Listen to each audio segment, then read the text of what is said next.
சந்தவை பிடிக்குமா? இங்கே பாரு தனிகை, சந்தவை பிடிக்குமா? பிடிக்குமா? சூப்பர். இந்த சம்மர் ஹாலிடேக்கு நாங்கள் எங்கள் மாமனாரோட அக்கா வீட்டுக்கு போயிருந்தாங்க.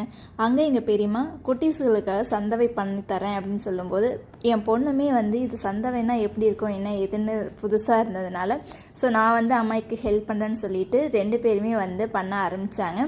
ரொம்ப என்ஜாய் பண்ண ஆரம்பித்தாங்க. என் பையனுமே இதை பார்த்துட்டு ரொம்ப குஷியாக சைடில் விளையாண்டுட்டு இருந்தார் பார்த்துக்கிட்டு.